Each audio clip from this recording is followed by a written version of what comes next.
Si tu pensais que l'esclavage était terminé, alors tu peux immédiatement fermer cette vidéo et appelle ta maman pour qu'elle te donne une bonne grosse gifle. Installez-vous bien parce que le sujet d'aujourd'hui, comme dirait Kerry James, est tout simplement...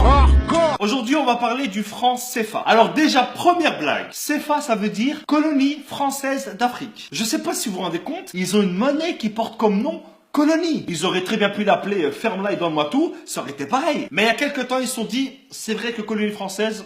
ça se fait pas. C'est un peu chmette, quoi. Et du coup, ils ont décidé de changer. Et maintenant, ils appellent ça coopération financière d'Afrique. Alors là, je dis bravo.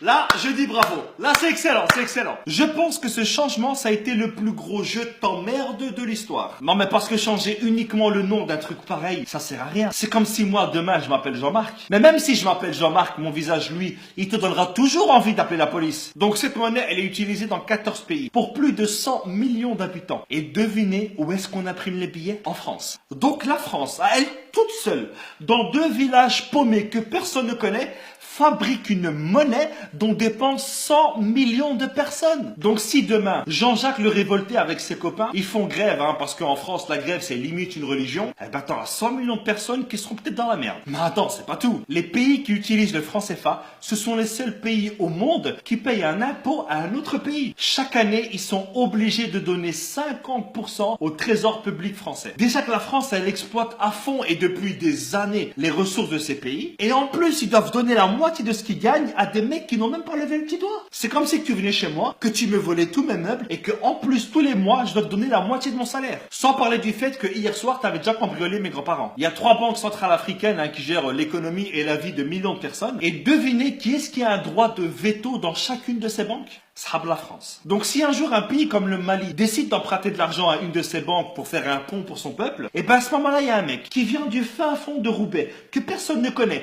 qui ne parle même pas la langue du pays, et ben il a le droit de dire le slogan de la France, ça devrait être maintenant liberté, égalité, fraternité au-dessus de la Méditerranée. En dessous, non, tu pues la merde. Et puis quand j'entends que la France fait des dons en Afrique, non, voler 50 € à quelqu'un et lui donner 10 €, ce n'est pas un don, c'est un remboursement. Et heureusement qu'il y a eu des chefs d'État qui se sont rebellés contre le franc CFA. Il y a eu par exemple Sylvanus Olympio. Ah non, lui il a été assassiné, pardon. Il y avait aussi Thomas Sankara. Non, lui aussi il a été assassiné.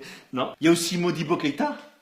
Non, lui il est mort en prison, pardon. Je crois que je vais arrêter là. Récemment, François Hollande est allé à Bamako. Et je pense que sur une échelle de 1 à 20 sur le manque de respect, je pense qu'on doit être à 1000 ou à 2000. Regardez. Cher Président, cher Ibrahim, j'ai été très sensible aux mots que tu as bien voulu prononcer. Alors déjà, depuis quand est-ce qu'on appelle un président par son prénom? Et depuis quand est-ce qu'on tutoie un président? Mais c'est quoi ce manque de respect? Tu crois que c'est ton fils? Mais bon, pas grave, regardez la suite. Quand la France est en Afrique, elle ne cherche pas à exercer une influence.